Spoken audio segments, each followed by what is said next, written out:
राधे राधे, जय श्री कृष्णा। आप सभी प्रिय भक्तगणों को निर्जला एकादशी की हार्दिक शुभकामनाएं एवं बधाइयाँ।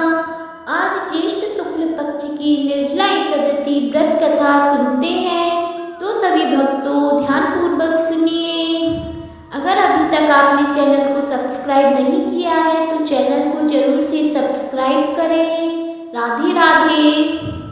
निर्जला एकादशी साल का सबसे कठिन व्रत निर्जला एकादशी है। यह भगवान विष्णु को अति प्रिय है।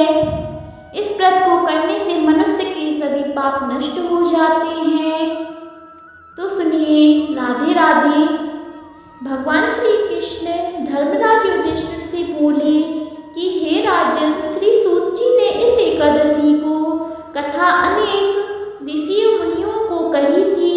एक बार पांडु पुत्र भीम ने अपने पूज्य पितामह व्यास जी से भी निर्जला एकादशी की कथा का वृत्तांत जानने की जिज्ञासा प्रकट की थी।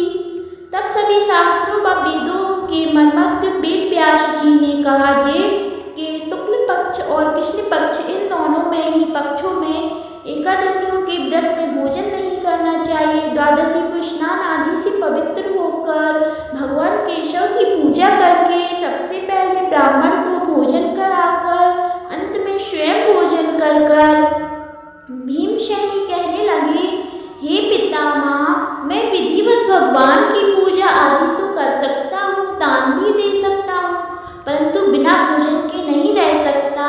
इस पर व्यास जी कहने लगे, हे भीमसेन, यदि तुम नरक को बुरा और स्वर्ग को अच्छा समझते हो तो प्रिय मास की दोनों एकादशियों को अन्न ग्रहण ना किया करो। भीम कहने लगे, हे पितामह, मैं तो पहले ही कह चुका हूँ कि मैं भोजन के बिना नहीं रह सकता, क्योंकि मेरे पेट में व्रत नामक अग्नि सदा प्रज्वलित रहती है। भोजन करने से वह शांत रहती है। अतः आप मुझको कोई ऐसा व्रत बतलाइए जो वर्ष में केवल एक ही बार करना पड़े और मुझको स्वर्ग की प्राप्ति हो जाए। श्री व्यास जी कहने लगे, हे पुत्र, बड़े बड़े ऋषियों ने अनेक शास्त्र आदि बनाए हैं। उन शास्त्रों में भी लिखा है कि मनुष्य को दोनों पक्षों की एकादशी का व्रत करना चाहिए, इससे उन्हें स्वर्ग की प्राप्ति होती है। श्री व्यास जी के वचन सुनकर भीमसेन नरक में जाने के भय से भयभीत हो गए और कांपकर कहने लगे, अब मैं क्या करूं? मास में 2 व्रत तो मैं कर नहीं सकता। अतः आप मुझे वर्ष में कोई एक ऐसा व्रत बतलाइए जिसको करने से मेरी मुक्ति हो जाए। यह सुनकर व्यास जी बोले, जेठ मास में सूर्य वृष राशि पर हो या मिथुन राशि पर हो, शुक्ल पक्ष की जो एकादशी आती है, तुम उस एकादशी को निर्जल व्रत करो। इस एकादशी के व्रत स्नान और आचमन से अलावा जल वर्जित है, इसलिए इसे निर्जला एकादशी कहते हैं। आचमन में 6 मासी जल से अधिक नहीं होना चाहिए, अन्यथा वह मद्यपान के सदृश हो जाता है। इस दिन भोजन करने से व्रत नष्ट हो जाता है। यदि एकादशी को सूर्योदय से लेकर द्वादशी को सूर्योदय तक जल ग्रहण ना करें तो उसे सारी एकादशियों के व्रत के समान फल जरूर प्राप्त होता है। द्वादशी को सूर्योदय से पहले उठकर स्नान आदि करके ब्राह्मणों को दान आदि देना चाहिए। इसके पश्चात भूखे ब्राह्मणों को भोजन कराएं, फिर आप स्वयं ही भोजन करें। इस एकादशी का फल वर्ष की संपूर्ण एकादशियों के फल के बराबर होता है। व्यास जी कहने लगे, हे भीमसेन, यह मुझको स्वयं भगवान ने बतलाया है। इस एकादशी का पुण्य समस्त तीर्थों और दानों से भी अधिक है। केवल एक दिन मनुष्य निर्जल रहने से सभी पापों से मुक्त हो जाता है। जो मनुष्य निर्जला एकादशी का व्रत करते हैं उनको मृत्यु के समय यमदूत आकर नहीं घेरते, वरन भगवान के पार्षद उनको पुष्पक विमान में बैठाकर स्वर्ग को ले जाते हैं। अतः संसार में सबसे श्रेष्ठ निर्जला एकादशी का व्रत है, इसलिए यत्न पूर्वक इस व्रत को करना चाहिए। उस दिन ओम नमो भगवते वासुदेवाय इस मंत्र का उच्चारण करके गौदान करना चाहिए। इस प्रकार व्यास जी की आज्ञा अनुसार भीमसेन ने इस व्रत को किया, इसलिए इस एकादशी को भीमसेनी या पांडव एकादशी भी कहते हैं। निर्जला एकादशी व्रत करने से प्रथम भगवान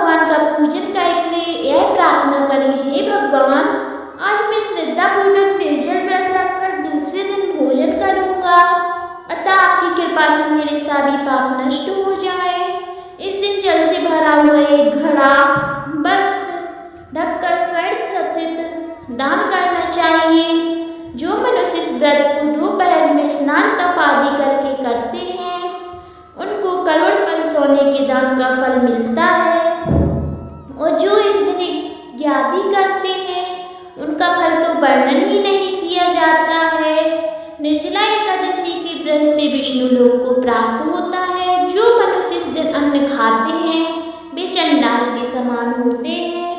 वे अंत में नरक में जाते हैं। ब्रह्म हत्यारे, मद्यपान करने वाले, चोरी करने वाले या गुरु के साथ द्वेष करने वाले इस व्रत को करने से सब स्वर्ग को जाते हैं। हे भीमसेन, श्रद्धापूर्वक इस व्रत को करने को प्रथम भगवान का पूजन, फिर गौदान, ब्राह्मणों को मिष्ठान व दक्षिणा देनी चाहिए तथा जल से भरे कलश का दान अवश्य करना चाहिए।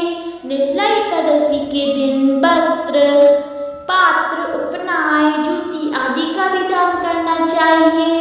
जो मनुष्य भक्ति पूर्वक इस कथा को पढ़ते हैं या सुनते हैं, उनको निश्चय ही स्वर्ग की प्राप्ति होती है। बोलिए जय श्री कृष्णा, राधे राधे।